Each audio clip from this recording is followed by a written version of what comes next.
everybody, welcome back to Healthy Foodie Girl, or if it's your first time here, welcome. I'm Shauna, Healthy Foodie Girl. And I'm Ella, Healthy Foodie Girl Mini. And on this channel, we have easy, healthy, and delicious recipes just for you. Today, we're making a delicious carrot ginger soup. This one is so perfect on a cold night. I love this carrot ginger soup. I love the heat that comes from the ginger and the complexity that happens because we're roasting this in the oven before we mix it into a soup. So you've got some elevated flavor happening there with the roasted carrots and the onions. It's so delicious. I absolutely love this soup, and I love that it's simple and easy. It's all roasted on a sheet pan. There's nothing better and there's nothing easier. And we have an option for you. Of course, you could turn this into a soup like we're going to show you how to do, but you could just stop after you roasted the carrots because they are so delicious, and the roasted carrots are just great if you want to have that. Absolutely, and that's how Ella likes to have them. I love it as a soup, but you can because it's a roasted carrots on the sheet pan, nothing easier. So you kind of have two options here, but we're gonna show you how to make this one into a soup. Let's get into this video, but first make sure to subscribe down below if you haven't already, and hit the dinger so you get notifications when our next video comes out because we don't want you to miss a thing. Now let's get into this video. This is our delicious oven roasted carrot soup. Let's start with 2 pounds of carrots. I like to wash mine with fruit and vegetable wash first, and then you're going to go ahead and peel the carrots. You're going to use a potato peeler for this. It works perfect. Go ahead and peel all the carrots till they look just like this. The next thing you're going to do is try to evenly cut the carrots in the same amount of thickness so that they cook evenly when you put them into the oven. So try to get them as even as possible. Go ahead and start putting them into your bowl. Continue to chop all of the carrots evenly until you have them all done. Don't worry if they're not perfect, but definitely having them around the same size helps with consistency and cooking.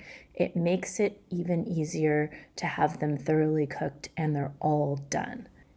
Next, we are going to chop up our onion. I've used 1 medium sweet onion in this. You can use a sweet onion or a white onion. It's going to be about 3/4 of a cup when we're all done with it. I love to use this little chopper because my knife skills are not that great, and this chopper makes all of my onion chopping perfectly sized, just like I have great knife skills, but I don't. Look how great this is. I use this all the time. You're going to go ahead and you're going to take 3/4 of a cup or the 1 medium onion, the sweet onion, and you're going to add that to your bowl. I really like the sweet onion in this, but if you don't have a sweet onion, like I said, a white onion will work as well. The next thing you're going to do is grab your garlic. You're going to use 1 tablespoon of garlic. Go ahead and add that in to the bowl. The next thing is a 1/2 teaspoon of salt. I like to use Himalayan salt, but you can use whatever kind of salt that you like. Now it's time for the ginger. We're going to use fresh ginger in this recipe. Go ahead and wash your ginger and get a little piece of it off of the ginger. Now, there's 2 options here for taking the skin off the ginger. The first option is using your potato peeler, as I'm showing you here. You're going to hold the ginger and you're going to take the skin off. This works really well if you have a potato peeler. This is a really great option. So go ahead and take all the skin off of the part that we're going to grate. The other option is you can use the spoon. You can see you can peel it with a spoon. After you've done either one of these options, you're going to go ahead and grate the ginger. Keep in mind that ginger is very strong. You're going to want to use 1 teaspoon of fresh ginger. Also, you can freeze the extra ginger. If you don't have fresh ginger, these cubed gingers work great. You're going to add 2 cubed gingers if you don't have fresh ginger. And remember, the extra ginger can be stored in the freezer for later. Next, we're going to add some cracked pepper to taste. Go ahead and get your pepper grinder and grind some pepper over there.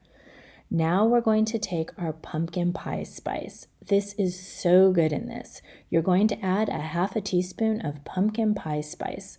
I love the flavor combination that goes with the pumpkin pie spice. After that, you're going to do 2 teaspoons of olive oil or avocado oil, Whichever one you prefer is going to work great. Go ahead and drizzle the oil onto your carrots and goodness.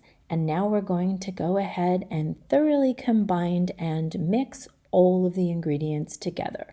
We want to make sure that the spices are evenly mixed, the ginger is evenly mixed, and the olive oil is combined throughout the carrots, so it makes it perfect when we put this into the oven. We're going to go ahead and put this on a sheet pan with some parchment paper, and we're going to stick it in the oven at 400 degrees for 35 to 40 minutes. These carrots are so delicious, you may just want to enjoy them just as they are and skip the soup altogether. But I really don't want you to miss out on the soup because it's so good. After the carrots are done roasting in the oven, you're going to take them off of your parchment paper and you're going to go ahead and put them into your pan, into your saucepan on the stove. Or the other option is you can use a blender. I'm going to show you both. Go ahead and scrape all of the goodness of the spices off of the sheet pan, and now we're going to add our vegetable broth. We're not going to add all of it right away. We're going to start with about 1.5 cups to 2 cups. Then what we're going to do after we've put the vegetable broth into our saucepan is we're going to use the immersion blender to blend this.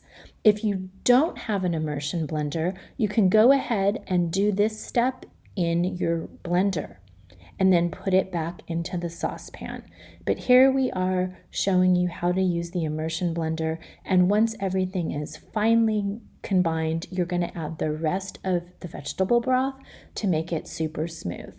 So I'm finishing off the rest of the carton of the vegetable broth into the soup, and I'm going to continue to use the immersion blender until everything is smooth and delicious. This is the texture that you're going to want to look for. Look how smooth this is. This is going to be the perfect carrot ginger soup. Go ahead and heat it. This is the consistency that you're looking for, nice and smooth. And if you don't have the immersion blender, you can go ahead and use it in your regular blender. Just combine everything from the sheet pan and the vegetable broth and blend until smooth, and then heat on the stove in your saucepan. Look how good this looks. I love topping this with Greek yogurt and pumpkin seeds. It's such a delicious and satisfying meal. I know you're going to love this.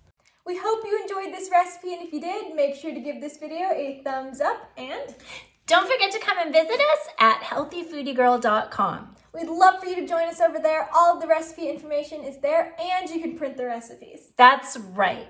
As well as we have a weekly email, so don't forget to sign up for that, and you will have delicious recipes in your inbox every week. If you make this recipe or any of our other delicious recipes, make sure to tag us on Instagram at www.healthyfoodiegirl, or you can use the hashtag healthyfoodiegirl on Instagram. We would love to see your creations that you've made using our recipes. It makes us super excited when we see that you're enjoying them.